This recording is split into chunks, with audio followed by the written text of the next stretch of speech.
again. This is Outpatient. I am coming from my bed, which is a little bit random and kind of a weird way to start out a YouTube video. I know, but bear with me. There's a reason for it.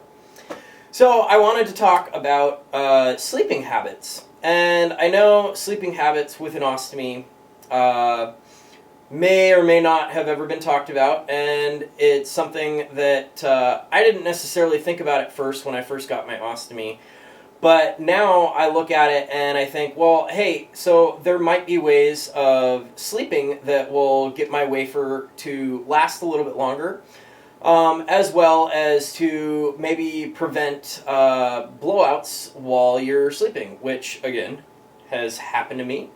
And it is a horrific way to wake up in the morning, or at night at 1 o'clock in the morning, you know.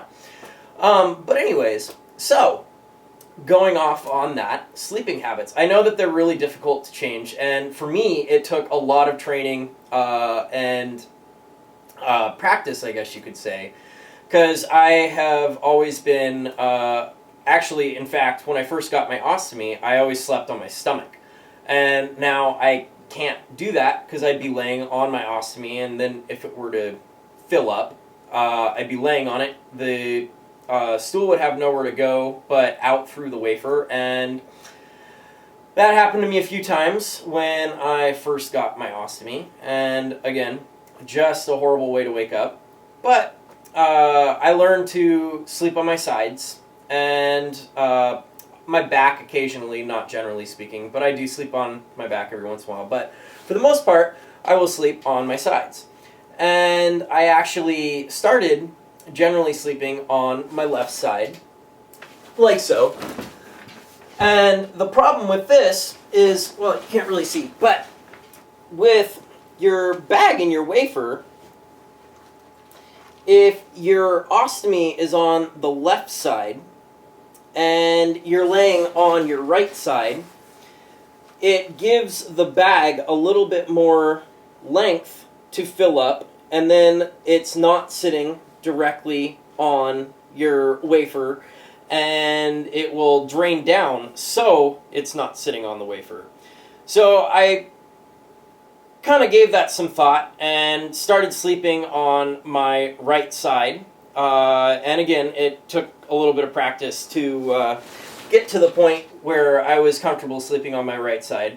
But I can definitely say now that I don't have as many blowouts at night.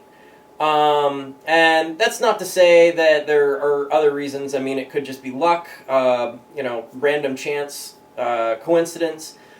But I do feel that if you sleep on your right side, like this, and the bag is facing downward and has room to stretch out and room to fill up, then the stool won't be sitting on your wafer as it would be if it were just to be, if you were laying on your other side, the bag would be crunched up, it wouldn't have as much room to stretch out, and so in turn the stool will most likely be sitting in the bag on the wafer and hitting your skin and breaking down the wafer contents, or the wafer material on the backside.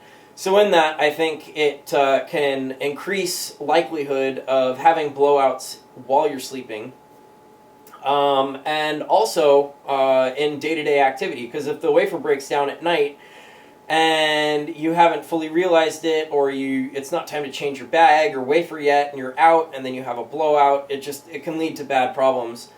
So I've tried to change my sleeping habits, one, from not sleeping on my stomach, and two, to sleeping on the opposite side that my ostomy is placed, so it gives my bag as much room to expand as possible throughout the night. I actually have been lucky, I guess, double-edged sword. I have insomnia, so my body just naturally, I wake up a lot throughout the evenings and nights, so I don't have to worry about blowouts as much because I'm up to empty the bag every few hours. So I guess that helps in it as well. But I do think sleeping habits and the way that you sleep can definitely benefit the longevity of your wafers and your bags. And again, if you have any other great ideas, I'd love to hear them. If you have any things that you'd like to see videos about, leave it in the comment bar, and click like if you enjoy this video, and keep subscribing, and I'll have some more videos out for you guys soon. Thanks for watching, and I'll talk to you later.